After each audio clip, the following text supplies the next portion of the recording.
নমস্কার বন্ধুরা, simple cook with পলির পরিবারে সবাইকে স্বাগত জানিয়ে আমি আবারও একটা নতুন রেসিপি নিয়ে হাজির হয়েছি।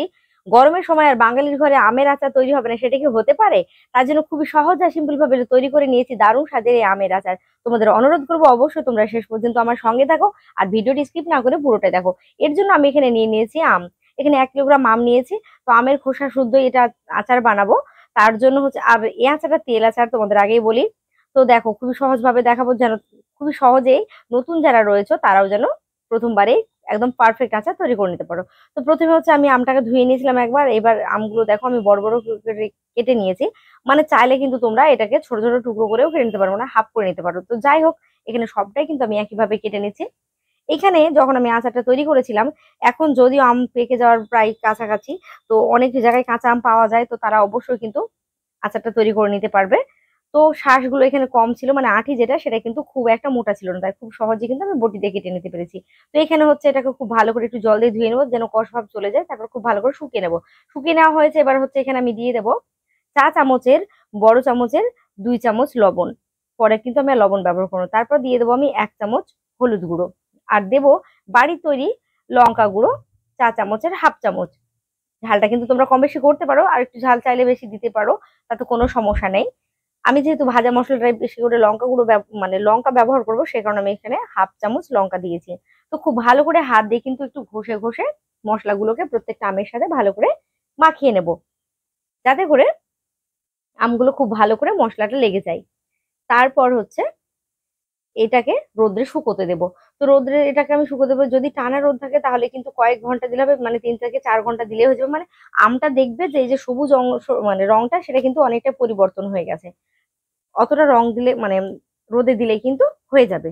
তো দেখো এখানে কিন্তু রোদে দেওয়া হয়ে গেছে, আর আমগুলো দেখো চেঞ্জ হয়ে গেছে, মশলাটা কেমন শুকিয়ে শুকিয়ে গেছে, হয়ে গেছে। এবার হচ্ছে একটা ভাজা মশলা তৈরি করবো। এর জন্য আমি মোটামুটি 15টার মতো শুকনো লঙ্কা দিয়ে দিয়েছি। তো লঙ্কাটাকে প্রথমে আমি 2 মিনিট ভেজে নেবো। আমি কিভাবে ভাজা মশলাটা তৈরি করছি অবশ্যই কিন্তু খেয়াল রাখবে।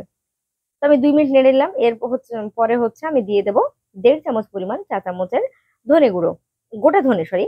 তারপর হচ্ছে দিয়ে দিলাম 1 চামচ মৌরি, আর দিলাম 1 চামচ মেথি। অবশ্যই দিতে হবে। আর আঁচটা কিন্তু যখন মশলাগুলো দেবো তখন কিন্তু কমিয়ে রাখবো। এবার হচ্ছে এটাকে আবারও 1 মিনিটের জন্য নেড়ে নেব। দেখো ঠিক কিভাবে করে নিচ্ছে।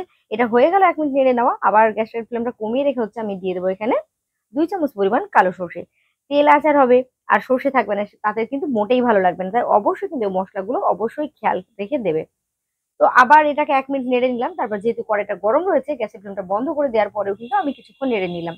তাতে করে দেখবে শুকনো লঙ্কাটা কিন্তু বেশ ক্রিস্পি হবে, মুচমুচে হবে, আর মশলাটা গুঁড়ো করতে কিন্তু অনেক সুবিধা হবে। তো এটা আমি গুঁড়ো করে নেবো বেশ দানা দানা করে।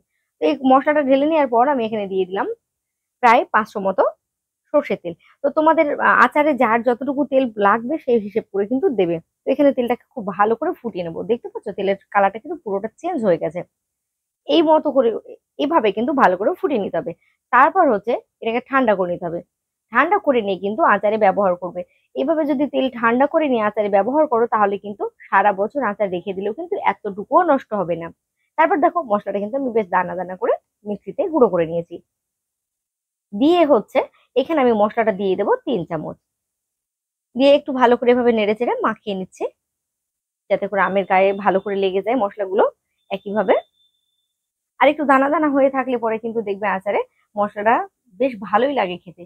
আর মশলার স্বাদ গন্ধ অবশ্যই কিন্তু ভীষণই ভালো হয়। তো একটু ঘষে ঘষে মশলাগুলো লাগিয়ে নিচ্ছি। তো যাই হোক, এখানে আমি একটা কাঁচের জার নিয়েছি। আচার সবসময় কাঁচের জারে যদি দিই তাহলে কিন্তু অনেক বেশি ভালো হবে। তো যাই হোক, এখানে আমি আমটা দিয়ে দিলাম।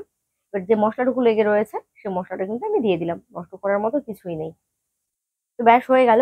আর এদিকে কিন্তু আমার তেলটা ঠান্ডা হয়ে গেছে। অবশ্যই কিন্তু বারবার বলবো যে তেলটা ঠান্ডা করে কিন্তু ব্যবহার করবে। তাতে করে দেখবে আচার কিন্তু প্রায় 2 বছর যদি রেখে দাও, যদি মাঝে মধ্যে রোদে দাও, তাহলে কিন্তু খুবই ভালো থাকে। তো এবার খুব ভালো করে ঝাঁকিয়ে নিচ্ছি। দেখবে একটু যখন এভাবে নেড়ে নেবে না, তখন কিন্তু আমটা অনেকটা বসে যাবে আর তেলটা কিন্তু উপরে উঠে যাবে। তো দেখো, দেখতে পাচ্ছ কিরকম হয়েছে। তো এখানে আর একটু ভাজা মশলা দিয়ে দেবো। আর বাকি যে মশলাটুকু থাকবে সেটা কিন্তু আমি রেখে দেবো অন্য একটা রেসিপির জন্য। তো যাই হোক, আমি এখানে আরো কিছুটা পরিমাণ ভাজা মশলা দিয়ে দিলাম। তো খুব ভালো করে এটা নেড়ে চেড়ে নিচ্ছি। এবার এটাকে হচ্ছে টানা রোদে দিয়ে নিতে হবে। আচার কিন্তু রোদের উপর ডিপেন্ড করে যে ঠিক আচারটা কি রকম হবে। যে রোদ যদি ঠিকঠাক ভাবে আচার পায় তাহলে কিন্তু সেই আচারটা বেশ লম্বা ভাবে মানে অনেক দিন ধরে সংরক্ষণ হয়ে থেকে যায়। তো ঢাকনা দিয়ে দিলাম আর রোদে দিলাম। তোমরা জানাবে যে তোমাদের কেমন লেগেছে।